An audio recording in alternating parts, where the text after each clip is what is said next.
Guys, please confirm to me. All of you are getting my voice on screen. Those are attending in online.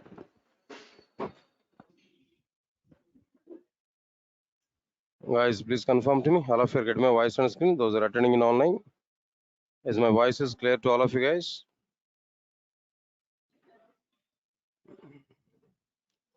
Guys, please confirm to me. All of you are getting my voice on screen.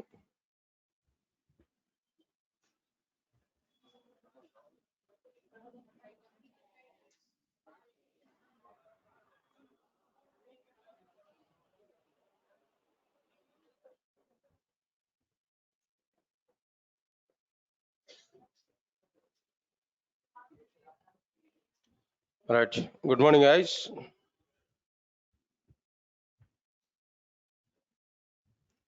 And check it what we completed in the last session.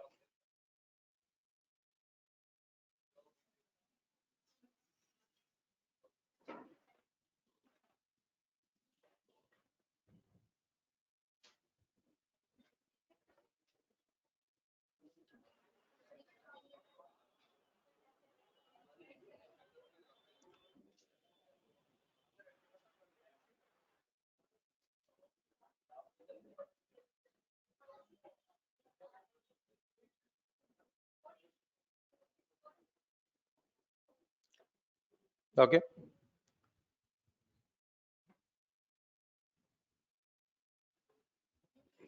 And in the last class, just we are discussing about Java features. Java features, how many features we completed so far? Nearly 7 number of features we completed there. Now, let's have a look on this, all the 7 number of features. First of all, understand it.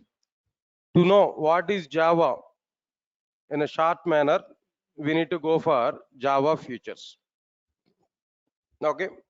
So what are the various features are available? Nearly 12 number of features are existed. What are these 12 number of features here? Simple, object oriented, platform independent, architectural neutral, portable, robust, dynamic, secure, distributed, multi-threaded, interpretive, and high performance. Right, sir. Where we understood simple programming language. Tell me, guys, how can you say Java is a simple programming language? Java applications will take less execution time and less memory. Java has removed all the confusion-oriented features like pointers, multiple inheritance, and so on. Java is using all the simplified syntaxes from C and C++. Okay, fine. Next one is after that, object-oriented. Java is an object-oriented programming language. Why? Because Java allows its applications to represent data in the form of objects by following object-oriented features. Right, sir. Next one. After that, after completion of this, another thing is what? Platform independent programming language. What is this platform independent programming language? Actually, Java is a platform independent programming language. Why? Because Java allows its applications to perform. Compilation is on one operating system and execution is on another operating system. So Java is what? A platform independent programming language. Clear or not? Next one, after that, architectural neutral programming language. How can we say Java is an architectural neutral programming language?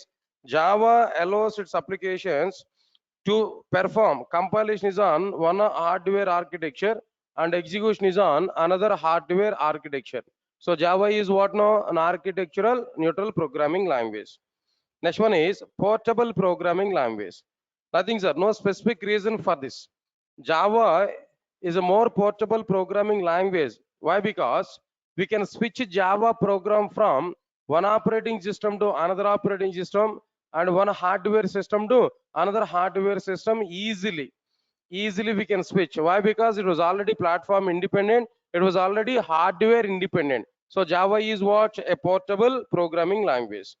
Next one is Java is a robust programming language. I have given information. How can we say Java is a robust programming language, sir? And before Java robustness, first tell me when a programming language is a robust programming language. if any programming language is very good at two areas. What are the two areas? No, memory management system, and second one is what? Exception handling mechanisms. Then that programming language is what? Robust programming language. So I said to you clearly, Java is a robust programming language. Why? Because Java has very good memory management system in the form of heap memory management system. What is this heap memory management system actually? Heap memory management system is a dynamic memory management system. It allocates and deallocates memory for the objects at runtime as per the requirement. Okay, then that's okay, fine. Memory management point of view, Java is very good. Then how Java is very good at exception handling mechanisms? No, to handle and to represent and to handle all the exceptions which are coming frequently in Java applications.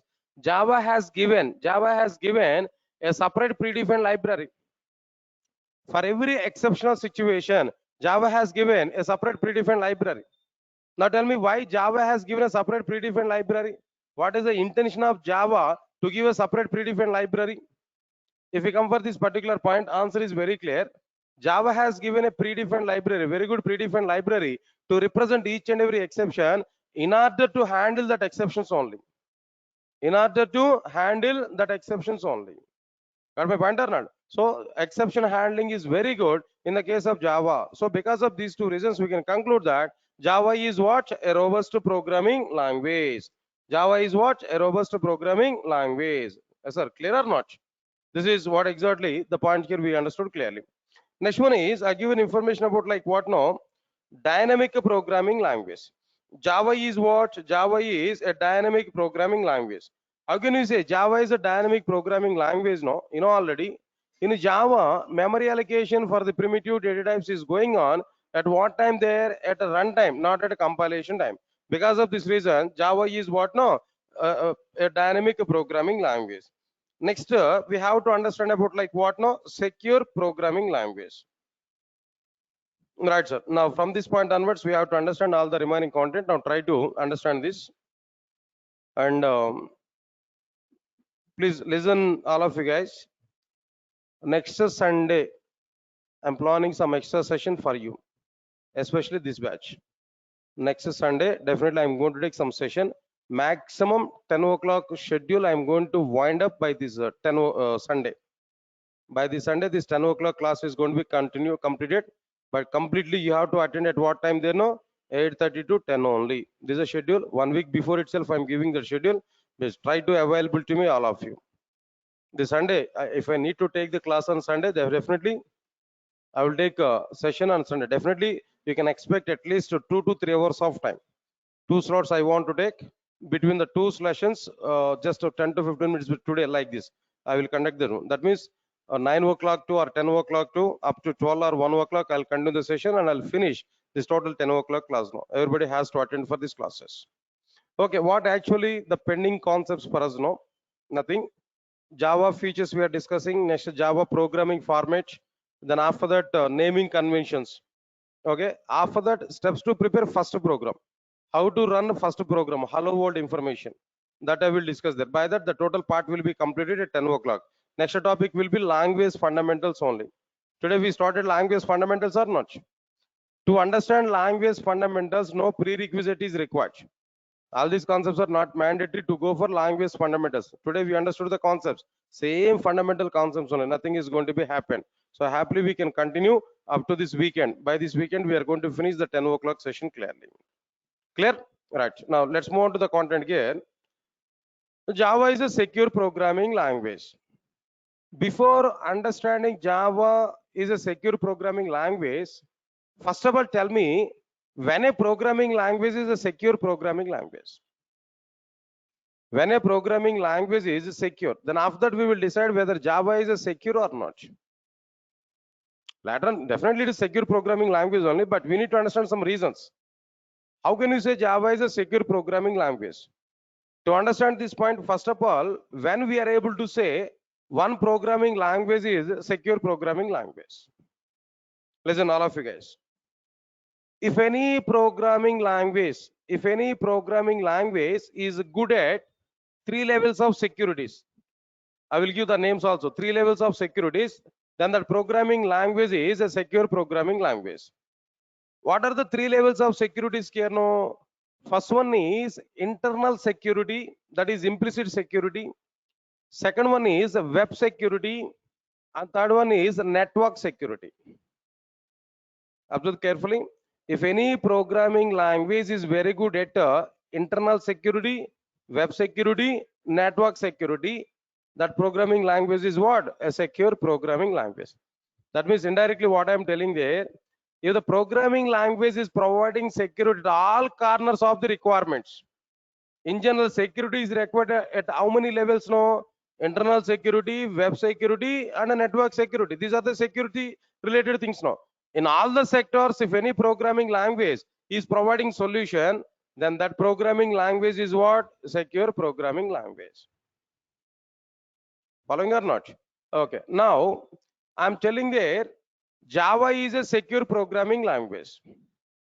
How Java is a secure programming language? No, Java must be very good at implicit security or not? Come on, guys. Now tell me, Java must be very good at implicit security or not? How Java is very good at implicit security? How Java is very good at implicit security? We have to understand this now. Listen, all of you guys. Everybody, understand this point now. Who will execute Java programs? Who will execute Java programs? JVM or any compiler will not execute Java program. Compiler is for only compilation of the Java programs, not for execution. Who will execute Java programs? JVM, Java Virtual Machine. Nice. If I open JVM, inside the JVM, 5 or 6 components are available. What are these 5 or 6 components inside the JVM? No. First one is bytecode verifier. What is this first one, sir? Bytecode verifier. Second one is JIT compiler, JIT compiler. That is just in-time compiler, JIT compiler. Number 3, interpreter. What is it? Number 3, interpreter. Interpreter is the real executor of the Java programs. We are saying officially JVM is running Java program. JVM is executing Java program. But inside the JVM, who is responsible to execute Java program? No, an interpreter is responsible to execute Java program. Okay, fine. Interpreter. Next one is garbage collector. I think you're aware about this garbage collector. Yesterday I given some information.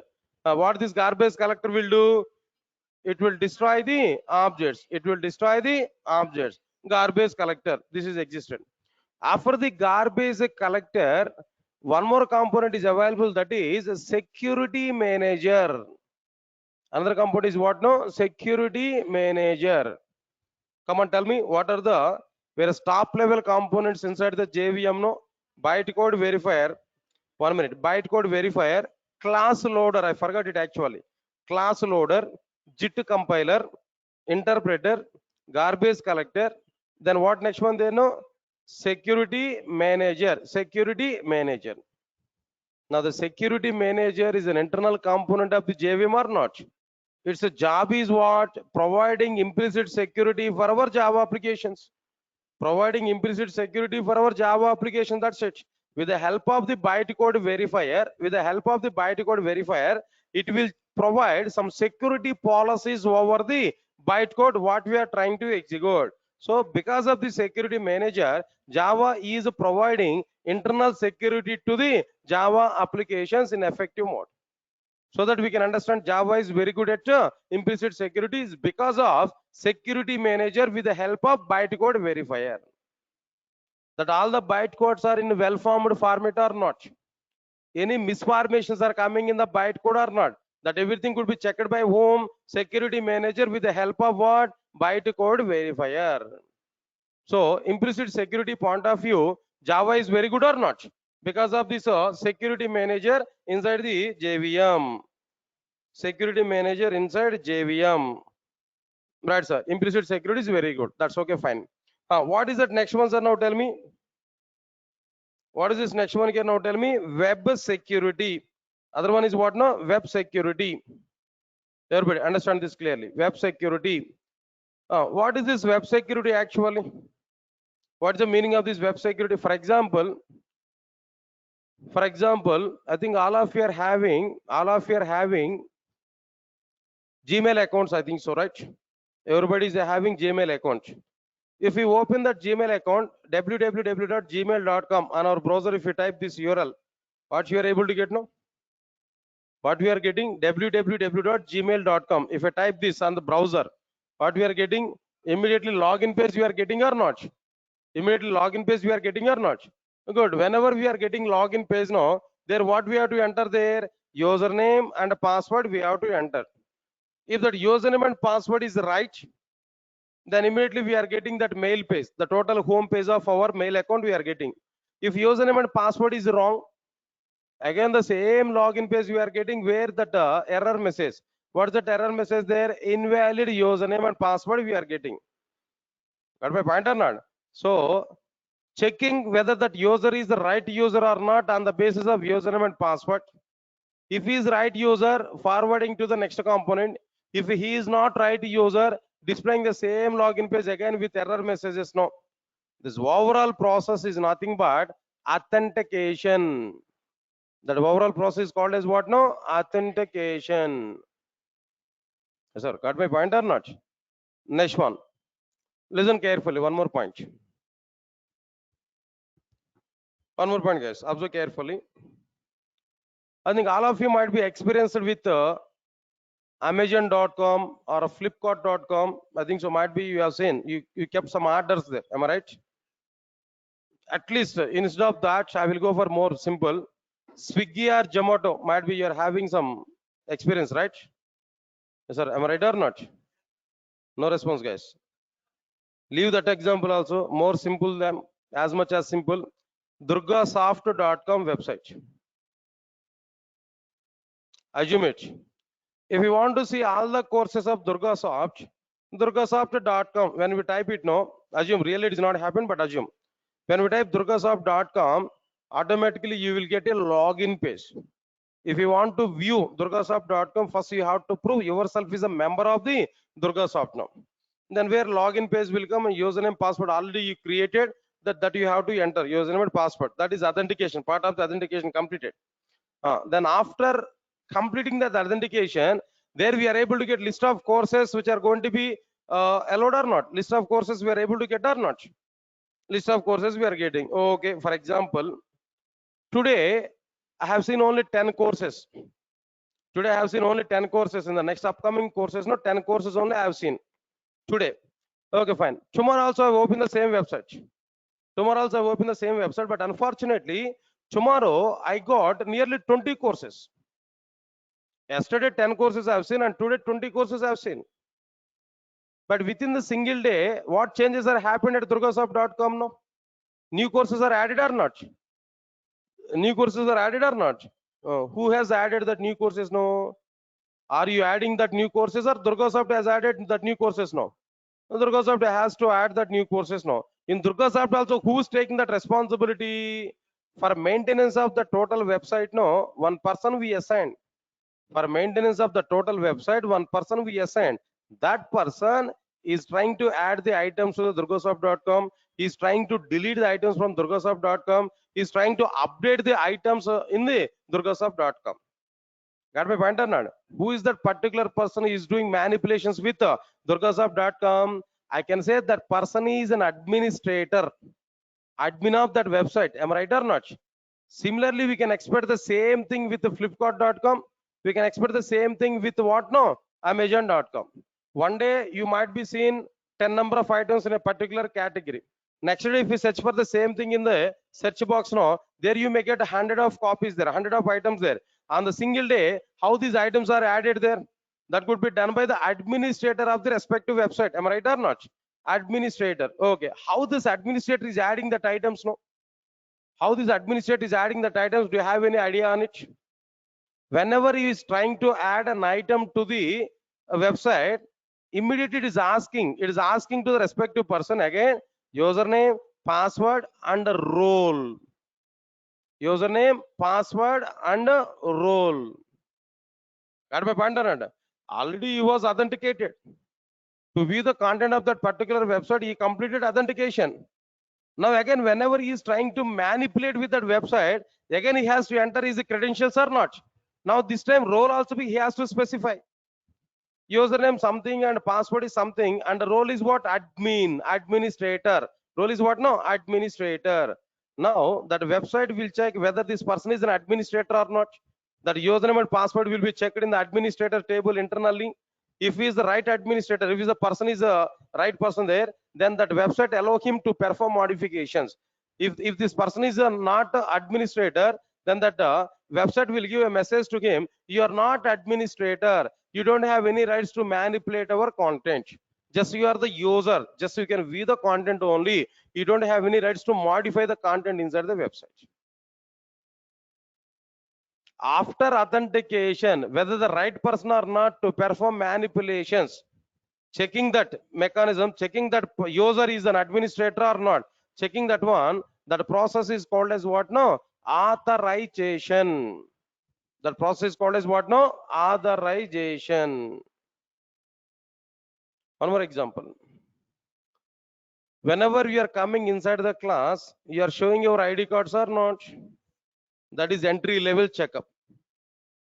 Good, entry level checkup. That's okay, fine.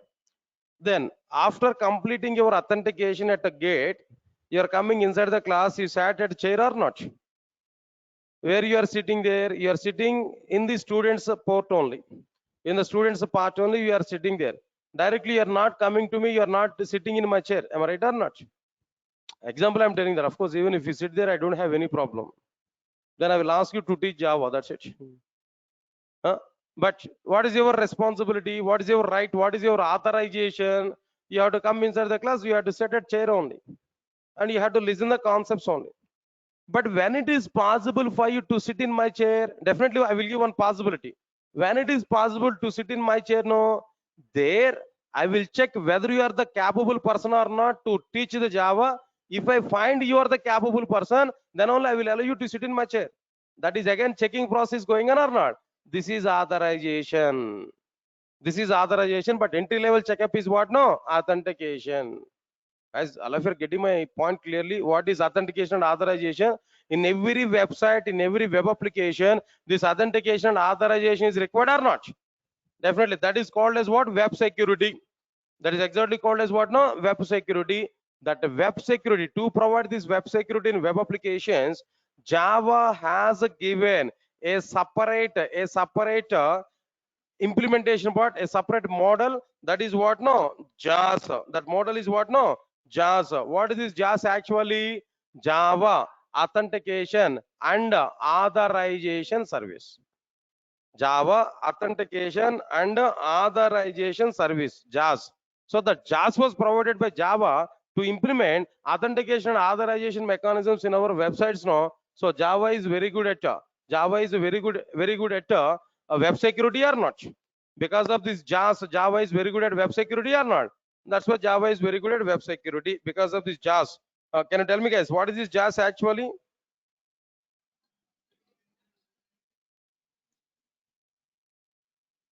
Nice. Java authentication and authorization. That's okay. Good.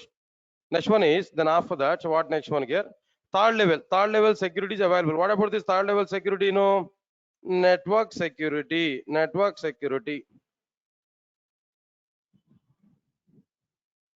Network security. Network security is associated with encryption and decryption mechanisms. Am I right or not? Network security is associated with encryption and decryption mechanisms. Am I right? You have to answer for my questions clearly. Network security includes encryption and decryption mechanisms. For example, I am working with a bank application. I'm using bank application, not working. I'm using bank application. Myself is a customer for HDFC Bank, for example. HDFC Bank is available. Myself is a customer for that HDFC Bank. I want to do some online banking. So they had their own website, no? hdfc.com, for example, www.hdfc.com. Good. Whenever I open that www.hdfc.com, immediately we are getting that login page. We are getting again. where username and password here we provide and everything is okay. Everything is okay. Now I want to transfer some amount from my account to my friend account. Whenever you are trying to send some amount from your account to your friend account, again we have to give your username and password or not. Again we have to say your net banking username and password or not. If that data is right, then only we are able to send data. Moreover, their OTP will come. OTPs are coming, then n number of things are coming there. Now tell me, in this overall process, which data is the most secure data? Username is okay, not required security for that, but password is more secure data or not? OTP is a more secure data or not?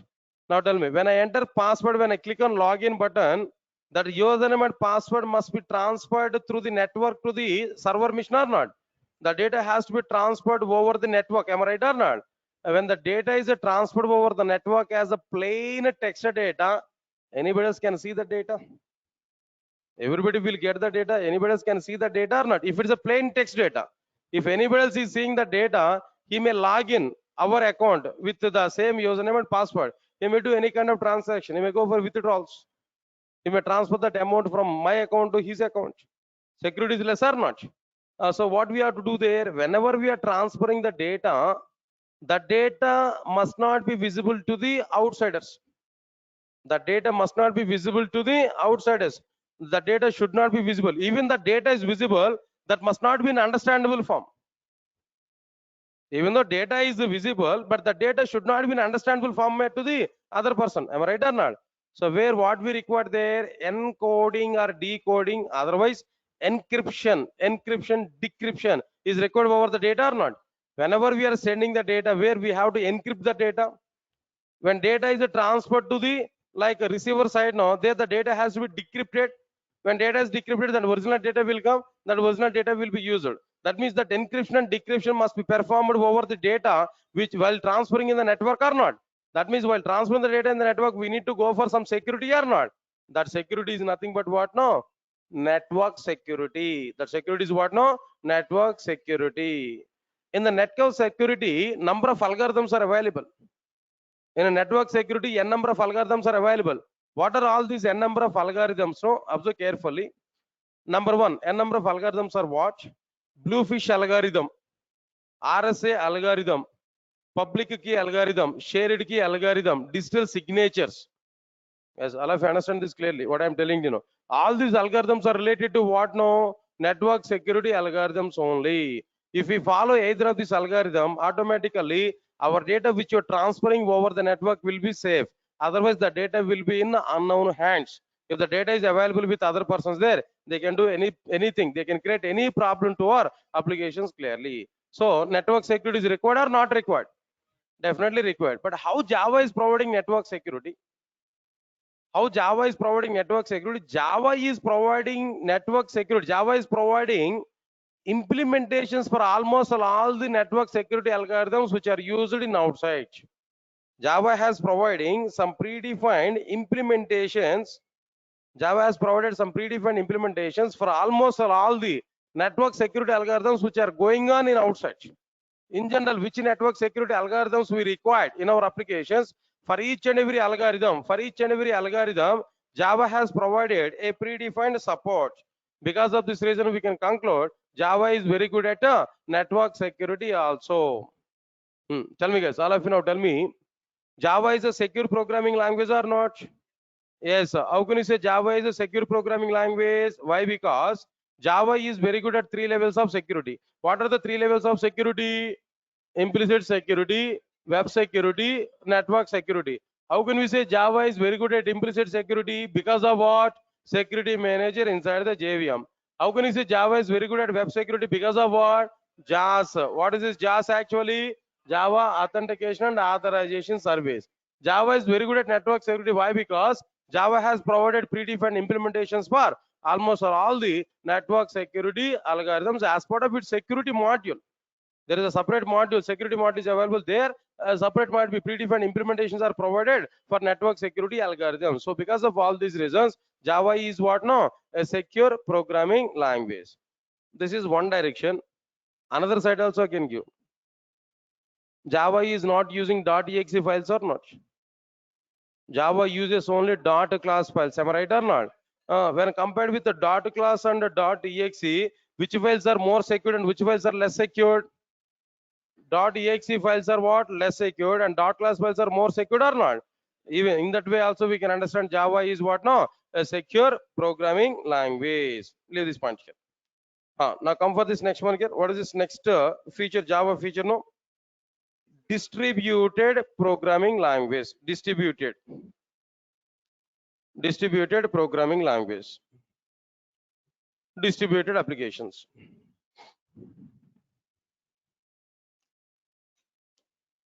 All right, all of you observe this point clearly. By using Java, we are able to prepare two types of applications. By using Java, we are able to prepare two types of applications. What are the two types of applications here we are able to prepare? No, standalone applications and distributed applications. To prepare standalone applications, J2SE is sufficient. Core Java is sufficient.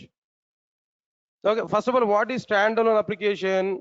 If we design and execute any application without using client server architecture, without distributing application logic over multiple machines, then that application is called as what? Standalone application. To prepare standalone applications, only J2SE is sufficient. Only what is sufficient there? No, J2SE, Java 2 standard edition is sufficient. Got my point or not? But what about these distributed applications? No. What is a distributed application? If we design and execute any application on the basis of client server architecture or by distributing application logic over multiple machines, then that application is called as what? Distributed application. Yes, sir, got it or not? Distributed application. Okay, fine. To prepare distributed applications, to prepare distributed applications, to prepare distributed applications, Java has provided a separate module. To prepare distributed applications, Java has provided a separate module. Guys, now tell me, in Java overall, three types of modules are exist or not? What are the three modules there? J2SE, J2EE, and J2ME. J2SE is for standalone applications. J2EE is for distributed applications. J2ME is for what now? Micro programming. So now here, J2EE is sufficient to prepare the distributed applications or not? So Java has provided a separate module in the form of J2EE. To prepare distributed applications, Java has provided a separate module in the form of J2EE. Because of this J2EE, the total Java programming language is becoming as a distributed programming language. Java is what now? A distributed programming language. Why? Because it is supporting to prepare distributed applications. Yes, all of you are following or not? Right, sir. Good. Next one is after that, after completion of this particular one, all of you observe this clearly. Next one is what? Multi-threaded.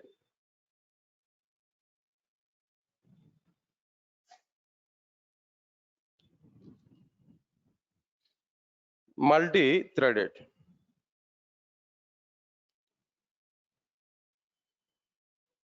Right, sir. Now, I'll give one example. Try to understand this. Think all of you are aware about electric wire. Electric wire. Outside fiber is available. Inside some metallic wire is going on. Am I right or not? Observe carefully. I taken an electric wire. At a periodic locations, I have fixed some bulbs over that electric wire. Electric wire I have taken at the periodic locations. I fixed some bulbs. In general, what is the state of the bulb? No, off state. When power comes to that location, automatically bulb state is what? On state. Yes, sir. Am I right or not? For example, I connected that wire to the socket. When I switch on it, when I switch on that plug, automatically power is passing or not? When power comes to the first bulb, automatically first bulb in a glow mode, Remaining bulbs are in off mode.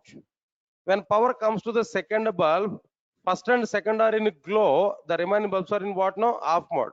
When power comes to the third bulb in glow. When power comes to all the bulbs, no, one by one, all the bulbs are in glow mode or not? On mode or not? Got my point here? Tell me here. Wire we can understand, where bulbs we can understand. Inside the wire, some metallic wire, metal is available, that we understood. A copper wire or something, whatever it may be. Good. Power is also passing through that wire. Physically, what we are able to see in this overall setup, no? Wires we can see, bulbs on or off state we can see. But is there any chance to see power? Is there any chance for you to identify that? That means to see that power. Will you see that power? Physically, is it possible for us to see that power? But we can taste it. Am I right or not? Yes, sir. Put your finger there at the joint. Definitely, you will taste it. There we can see that exact taste of that power. Am I right or not? You'll get a shock or not? All right, sir. Good. Exactly, that power flow is called as a thread. That power flow is called as a thread. That bulbs here we provided now. That bulbs are nothing but Java instructions. Java instruction, Java code. When a flow of execution is coming to first instruction will be executed. When a flow comes to the second instruction will be executed. When a power flow comes to the third instruction will be executed. In the same way, all the instructions will be executed. When a power flow comes to the end of the main method, ending point of the program, the total program will be executed. Then automatically that power will come outside of the flow or not. Automatically that power will come to the dead state or not. Similarly, the thread will come to the dead state. So finally, I want to give definition for thread. What exactly the definition for thread now? Thread is a flow of execution that is not visible to us, but we can feel that. Thread is what now? It's a flow of execution to execute a particular program. Thread is a flow of execution to execute a particular program. Observe my point here. What is the thread now? Thread is a flow of execution. Thread is a flow of execution to run applications. Thread is a flow of execution to run applications. Thread is a flow of execution to run applications. Observe, for our clarity purpose, I want to give one more diagram here. For our clarity purpose, I will give one more diagram. Now try to observe this clearly, the diagram.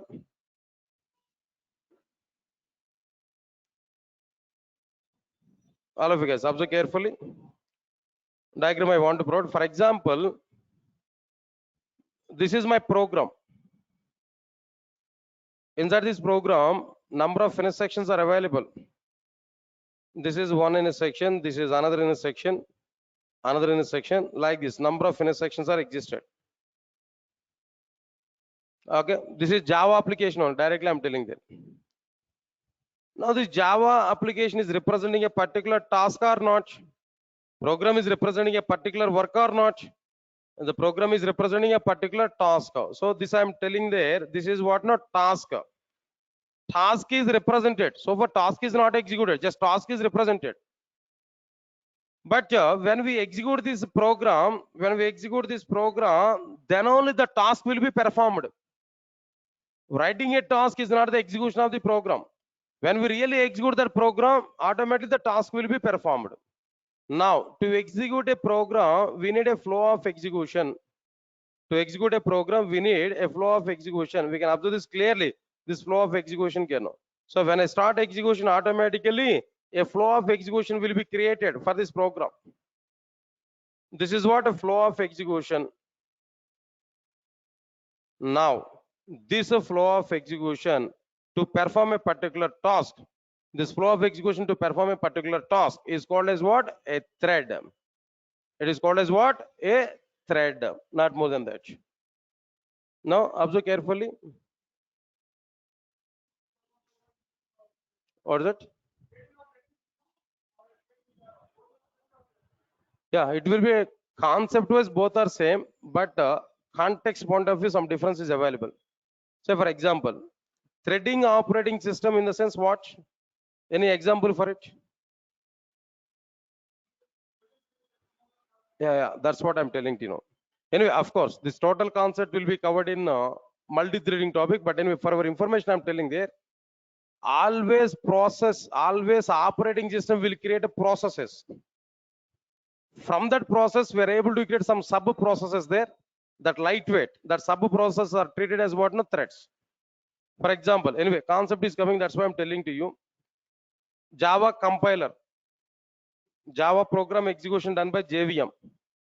Java compiler is a program or not? JVM is also a program or not? If you run Java compiler, then compilation will start over our Java program. If you run JVM program, then execution will start over our program. Clear or not? This is in general story. Now tell me, Java compiler program is executed by whom? Operating system. Operating system. Java compiler program is executed by operating system. JVM program is executed by operating system. How operating system is executing these two programs? No, just by creating a process. For compilation, one process is assigned by operating system.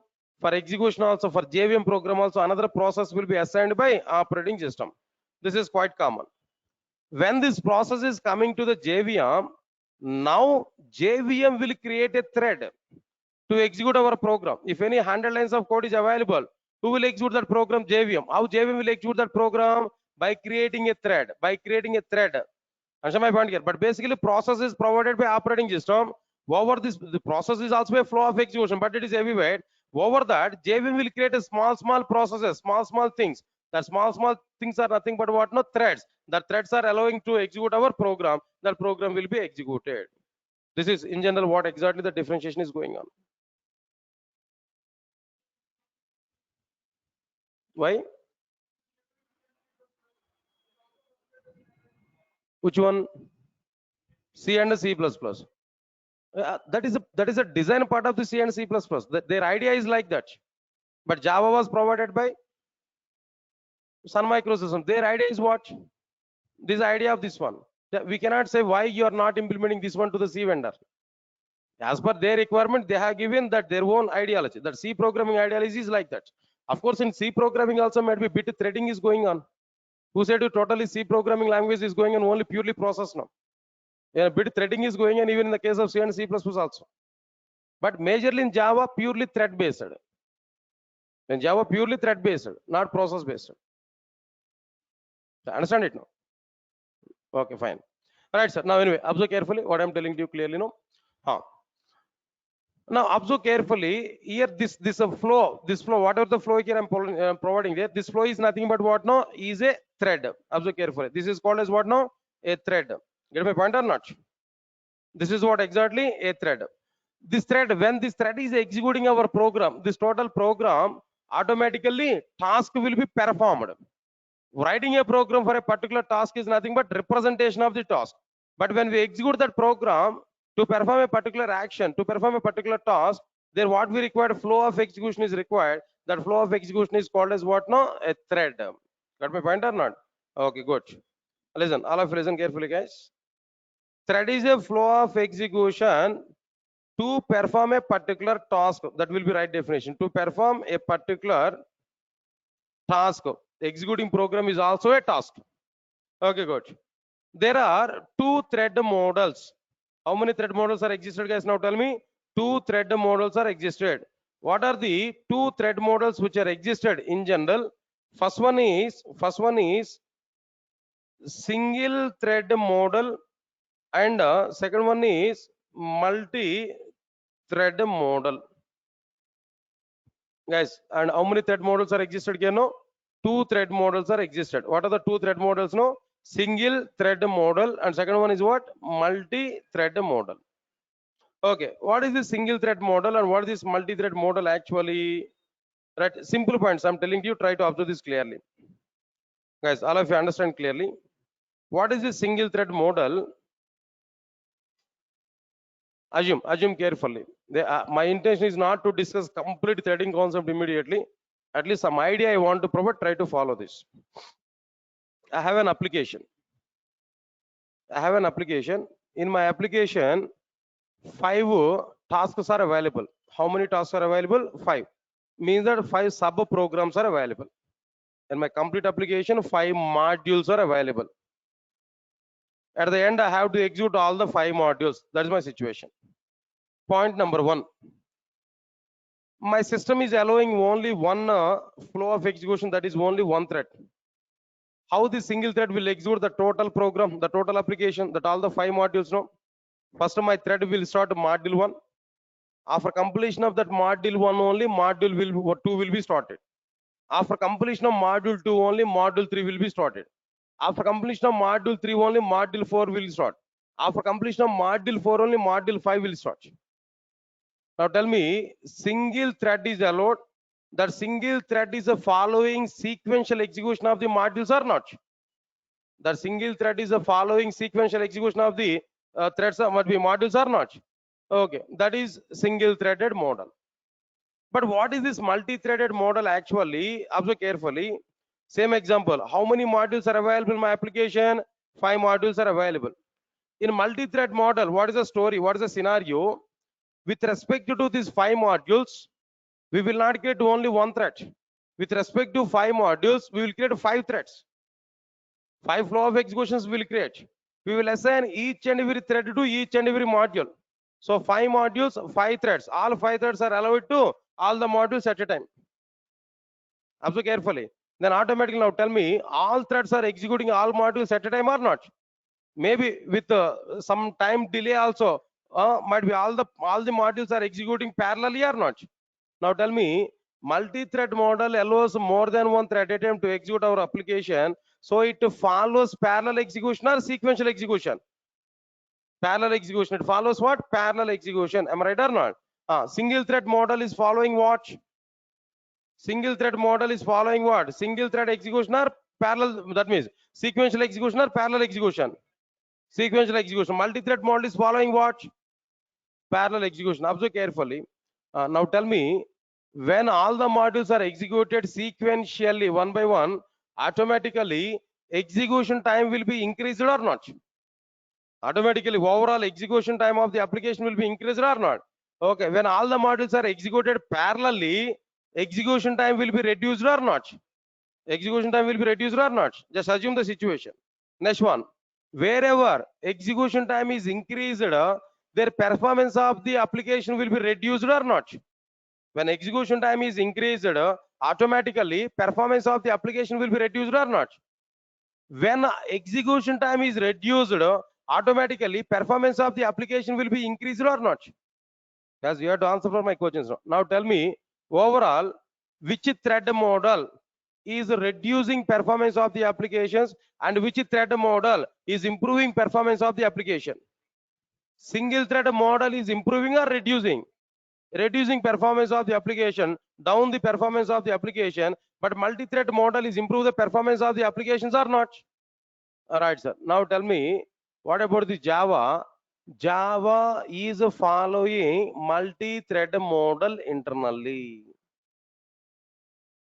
Java is following which thread model internally? Multi-thread model internally. It is not following single thread model. It follows multi-thread model only. When it follows multi-thread model, automatically execution time will be reduced or not? When execution time is reduced, automatically performance of the application will be improved or not? Now tell me, Java applications are more performed applications or not?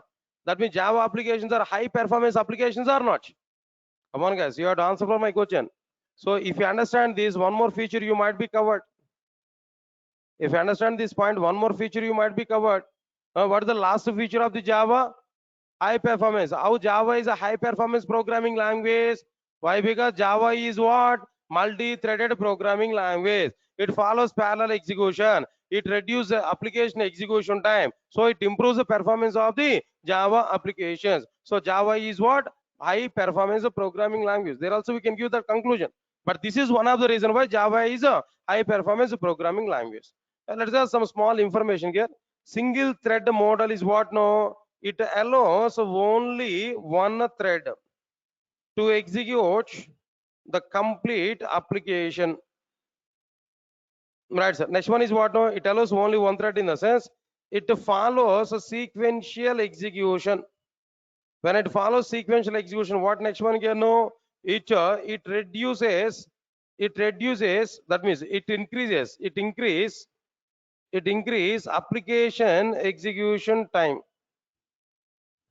Then what next one here? It reduces application performance. Right. Similarly, what about this multi-thread model? Actually, multi-thread model, if you observe this clearly, it allows more than one thread at a time. It allows more than one thread at a time. Then what next one here? It follows parallel execution. Then what next one here? Then after that parallel execution, it reduces application execution time. Application execution time. Then what next one here? No, it improves application performance. So here I'm giving clarity for you. Then conclusion here, what I'm telling there, Java is following multi-thread model. Java is following multi-thread model. It will provide very good environment to create and execute more than one thread at a time. So because of this reason, Java is what? Java is a multi-threaded programming language. Java is what? Multi-threaded programming language.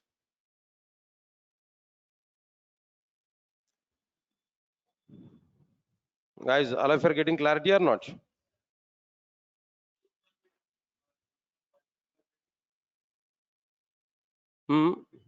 CGS, CGI, not CGS, CGI. Common Gateway Interface is a technology, server-side technology. It is on the basis of what? No, single-threaded. Only one thread at a time it able to create. Like this, so many. See, nowadays what happened? Almost all the technologies are with multi-threaded only. Well-known technologies. You can observe this clearly. Almost all the well-known technologies are with multi-thread. Why? Because if you go with a single-threaded, performance will be down. After knowing this fact, how it is possible to prepare a single thread model in our technologies? No, maximum every technology is going on with a multi-thread. Somewhat old technologies are available, something else like what? No, COBOL or Pascal or maybe ADA. Some old technologies are available at the starting stage of the computer science. They might be single processor or single threaded. Okay, guys, all of you are completed. Right, now come for this next one here. What about this next point here? Next one. What is this next one, guys? Now tell me. Interpretive programming language.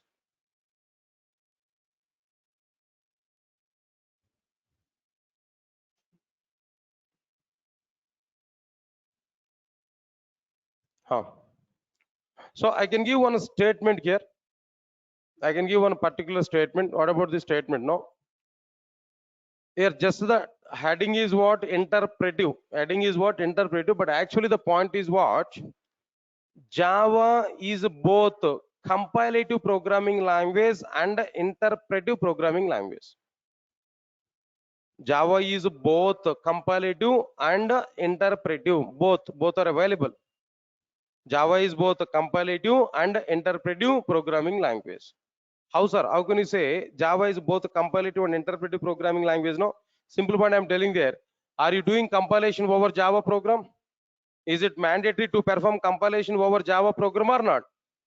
For what purpose? In the sense, reasons are different. I will give that reasons also. Don't worry for that. But the point is, compilation is required for our Java programs or not? When a compilation is required for our Java program, definitely the Java application, Java programming language is a compilative programming language or not?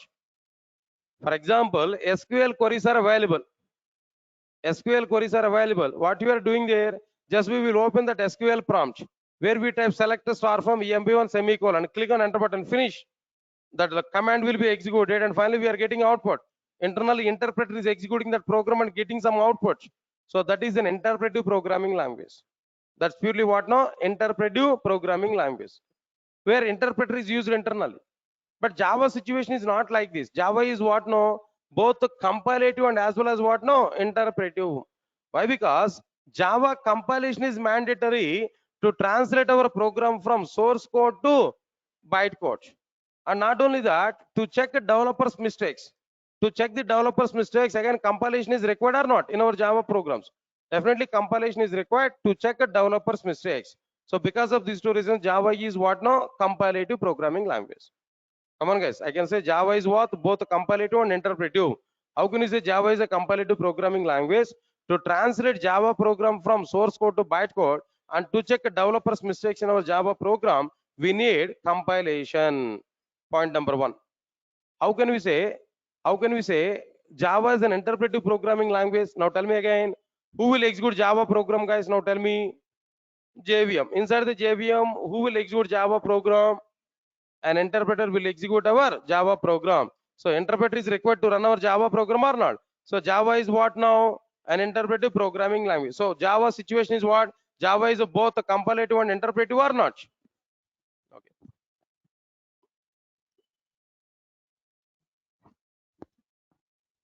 Right, sir. Now the concept is very clear. Java is both compilative and interpretive programming language. We can add a little bit some information here. Java is both compilative and interpretive programming language. Why? Because point number one here, what I am telling there, Java applications must be compiled to translate Java program from source code to bytecode and to check developers mistakes in Java applications. So Java applications must be compiled to translate Java program from source code to bytecode and to check developers mistakes in Java applications. That is point number one. Next one is Java application must be executed by using an interpreter. Java applications must be executed by using an interpreter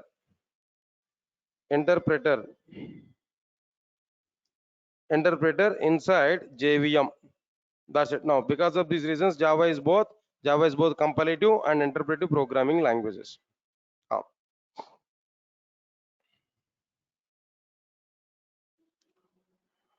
All right, sir. Last feature. One more feature is existed, guys. Then what about this last feature? Now, tell me. High performance programming language. Java is what? High performance programming language. All right, sir. We don't have any specific reasons for it, but all the reasons we already understood there. Now you only tell me, how can we say Java is high performance programming language? One reason already I given. What is that reason here now? Java is what? Multi-threaded programming language. Why? Because multi-threaded environment will improve performance of the Java applications. That's okay. And the second point is also existed, guys. What about the second point now? Listen carefully. In 1.0 version of the Java, JVM is available to execute Java programs. Inside the JVM, only interpreter is existed. Okay. Then there is a problem with interpreter. Interpreter is following some type of execution mode.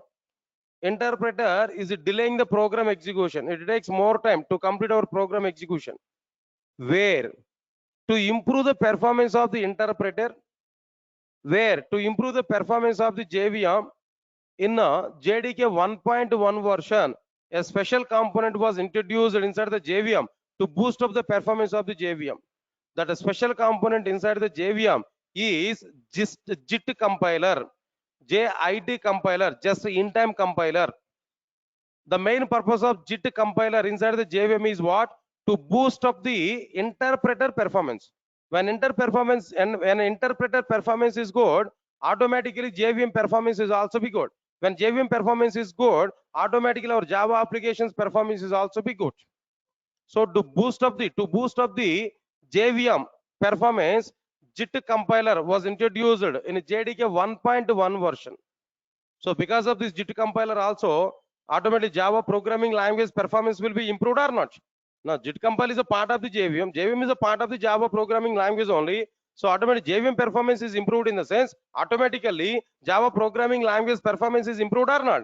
So because of these reasons might be Java is what now? High performance programming language. Here the point is what? Java is a high performance programming language. High performing programming language due to Java is multi-threaded programming language, mainly multi-threaded programming language,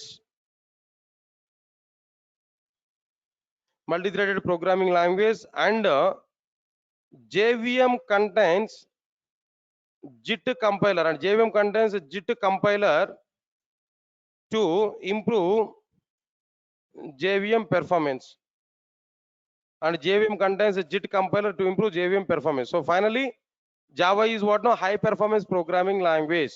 Because of these two reasons mainly, but because of all the features of Java, you can understand Java is a robust programming language. Because of that also Java is very good. And because of portability nature, Java is very good. Because of dynamic, Java is very good. Because of other features also. Not only these two features, because of other features also, Java is what now? Like a high performance programming language. So finally now, these are overall that Java features than what we are having clearly. Java features content here we understood clearly.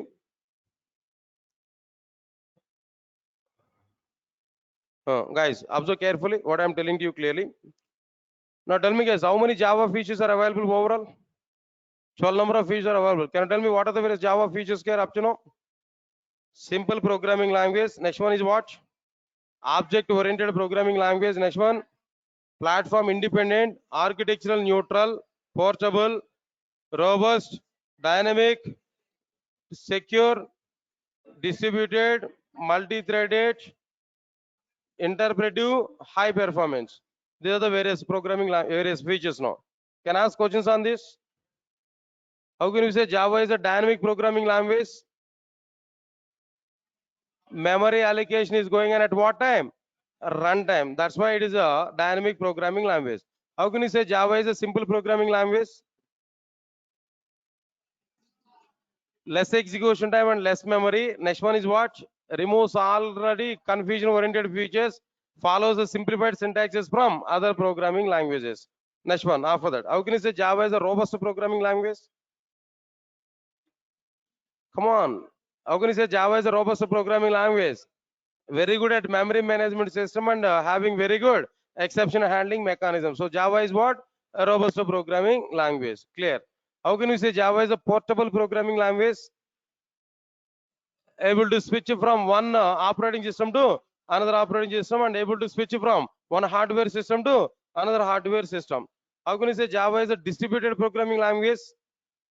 Because of J2EE, that module has given to prepare distributed applications. J2EE. How can you say Java is a secure programming language? It provides three levels of security for the applications. One is what? Implicit security. Next one is what? Web security. Third one is what? Network security. So Java is what? A secure programming language. Next one, how can you say Java is a platform independent programming language? Allows to compile programs on one operating system and executes its programs in another operating system. So this is what? Platform independent. How can you say Java is a interpretive programming language? Java is both a compilative and interpretive programming language. Why? Because and to check developers' mistakes and to translate program from high level code to low level code, there we require compilation. That means source code to bytecode. And at the same time, interpretive. To execute Java applications, JVM must be used. But inside the JVM, interpreter is required to execute Java programs. So Java is both compilative and as well as what now? Interpretive programming language. Yes, sir. Is that points are clear or not? Okay, now this is the story about like what now? Total Java features. That part is completed, guys. Next one is we'll go for Java naming conventions immediately. After that, I will go for Java programming format. Okay, Java programming format. Then after that, guys, and can I discuss this topic on tomorrow? So this total what naming convention Java programming format I will start. Once if I completed that, then we will go for first application development. Please remember this, on this Sunday I want to take a session, especially for your class only. I want to wind up these 10 o'clock classes. I don't want to continue more. Right? Then after that, you have to come continuously. Tomorrow onwards, you have to continue 8:30 to 10. Then forever we can continue the classes there. So what is our schedule on tomorrow, guys? 8:30 to 10 and 10 minutes break. Next one is what? Right? 10 to 11:30. These two schedules you have to fix now. Next 1 week up to this next Sunday, this part is going to be completed. Then after that, we will go for like what now? 8:30 to 10 continuously. Thank you. Thanks a lot. We'll meet on tomorrow.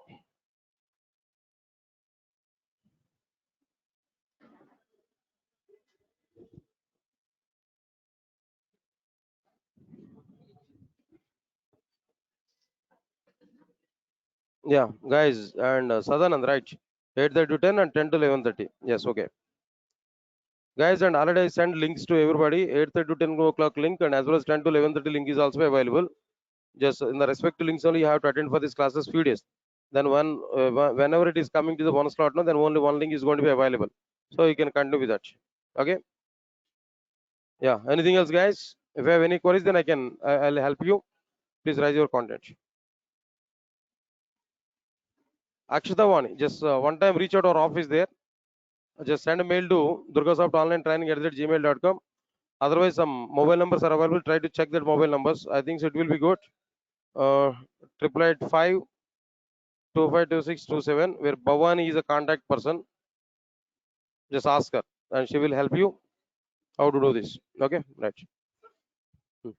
Having 5 threads in a Java program. Okay. Or is there any priority for any thread? Yeah. Priority for any thread. If you're having 5 threads in a Java program. So you're asking about priorities in thread in Java or in general priorities? No, in Java only. I will ask one reverse question to answer for it. Is it possible to do any operation on the basis of priorities in Java? The concept will come. Actually, priorities are possible. Okay, priorities, we can give priorities for the threads and we can execute the threads as per the priorities. This is in general. Okay, threading concept is a theory. In Java, one way it was implemented. In C++, another way it was implemented. Other programming may implement the same threading in different way. Okay, in this theory, we can assign priorities for the threads and we can execute the threads as per the priorities also. Possible. Just 1 minute. It's possible that we can do. But when we come for Java, in Java, what the situation is going on? Java, even though it is a platform independent programming language, but priorities work point of view, Java is varied from one operating system to another operating system. In Windows, priority based operations are not possible with Java. We can do. In Linux, priority based operations possible with Java. That operating system support is required in that area. Where no, then multi-threading is going on, multitasking is going on. But priority-based operations with Windows operating system is not possible. Mm, mm.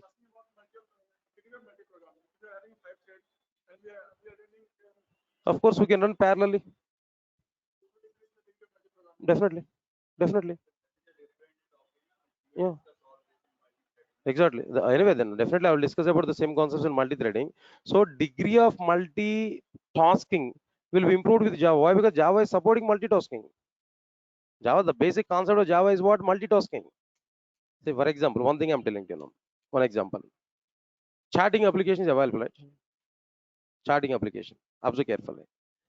Chatting application, I can prepare the same chatting application to different missions. I can do that. For the sake of showing programs in my class, no, I'm unable to use two missions. Example, I'm telling you. Within a single mission, I can open it. So then what I will do, one window and a second window. In one window, second window. One window is one user and second window is for another user. Then what I will do immediately, two threads I will create. One thread is for one user, another thread is for another user.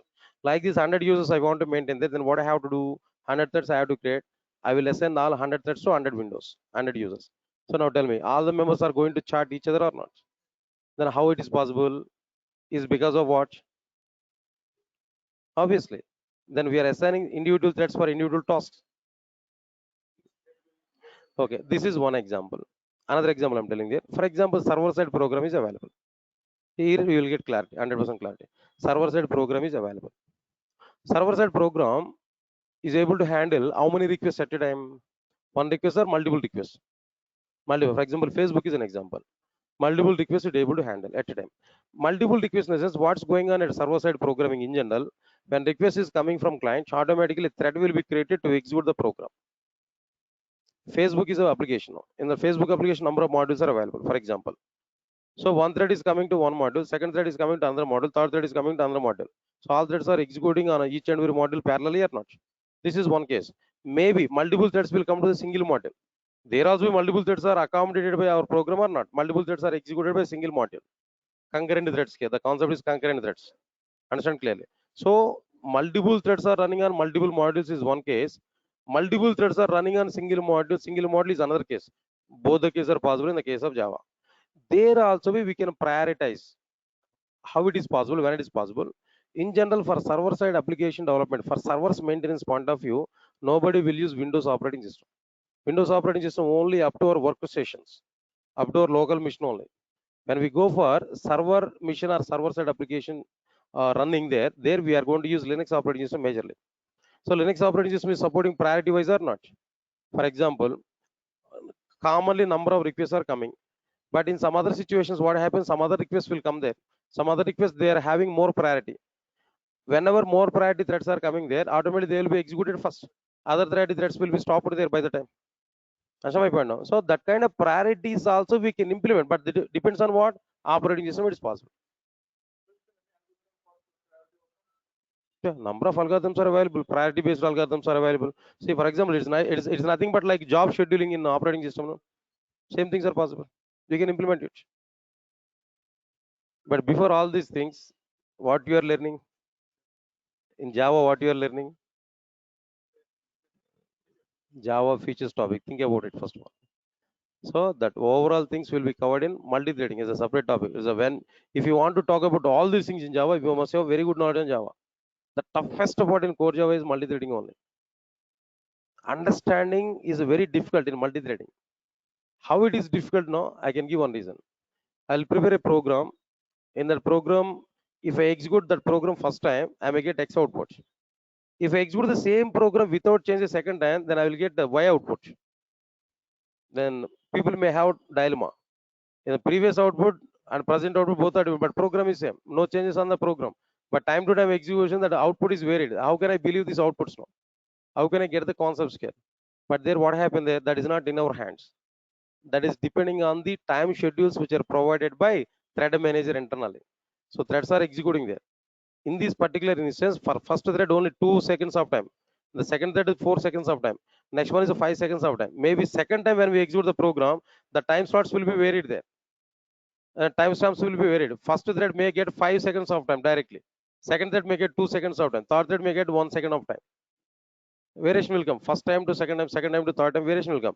But there we should not concentrate on output. Output will be single output or multiple. That means sequential output or parallel output. That only we have to concentrate. But the mode of execution we have to concentrate.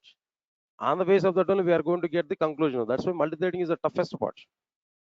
So in this stage, it is not suggestible to understand all these things. But once the time comes for us, there we are going to understand the total content.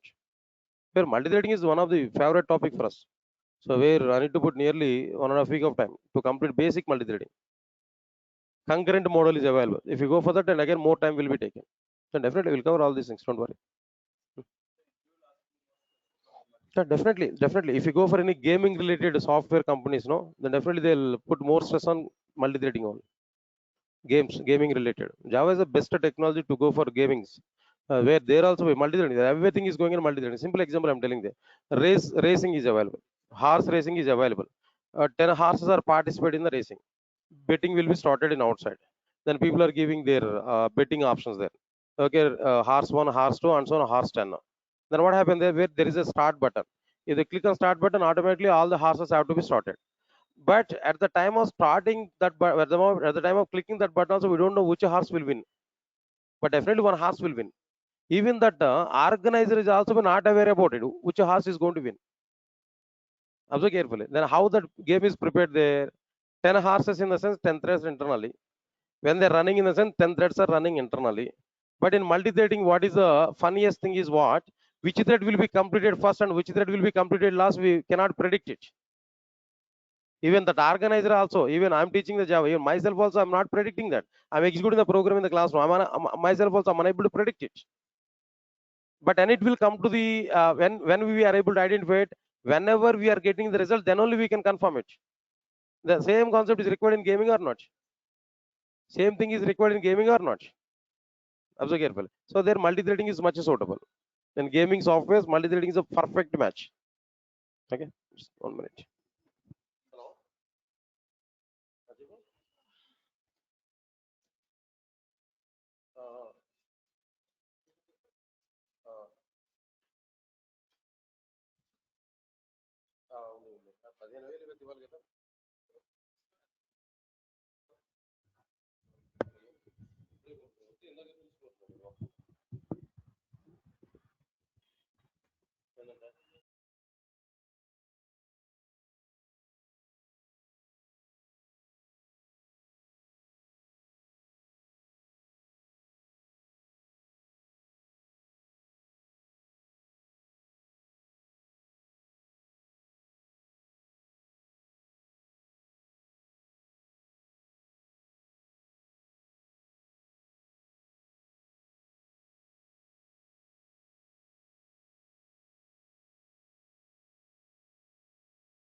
Hmm.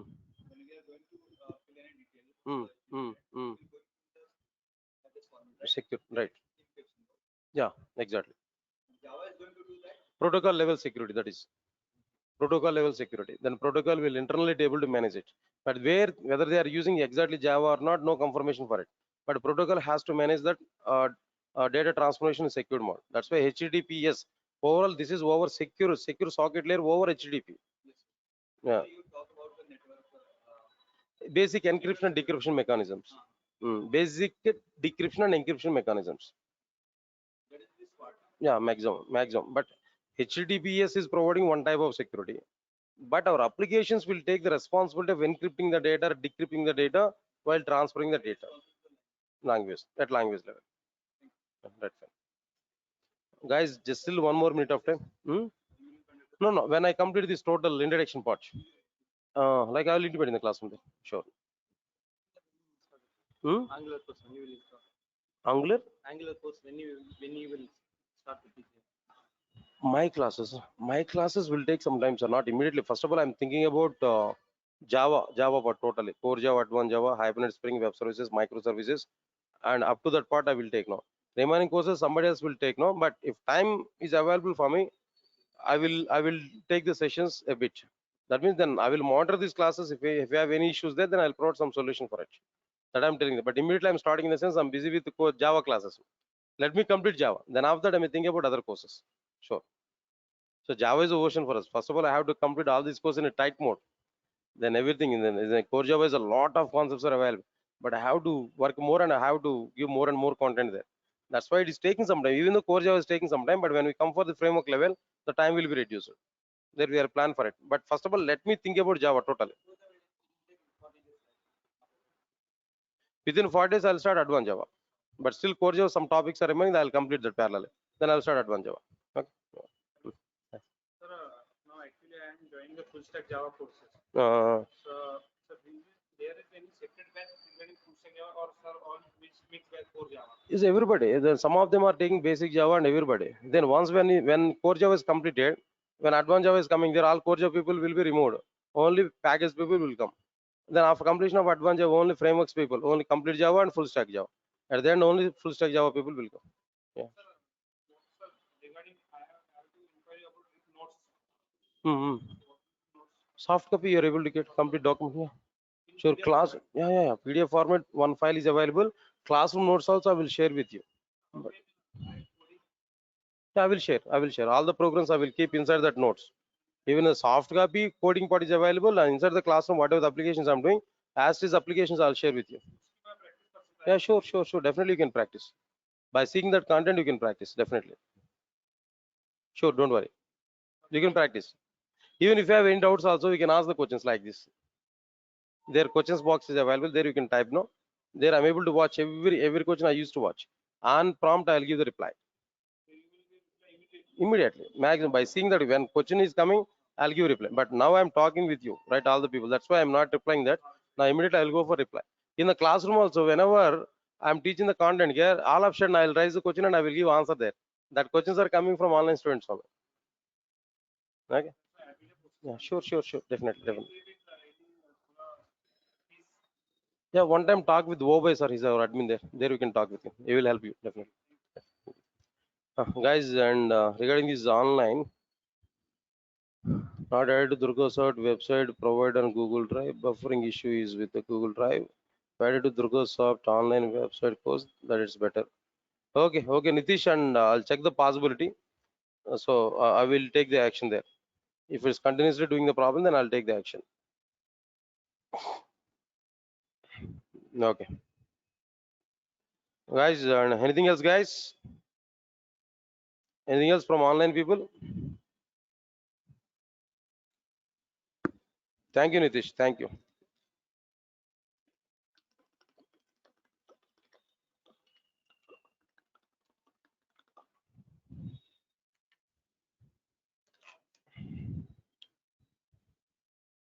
Thank you, guys, and thank you. And we'll meet on tomorrow. Tomorrow at respective time, we will understand the content. And tomorrow at 8:30, link already given there. And at 10 o'clock, a link regular link we are using. So maintain the two links. Then by this weekend, I'll finish this total content. Okay, at 10 o'clock. Thank you, guys. Thanks a lot. We'll meet on tomorrow.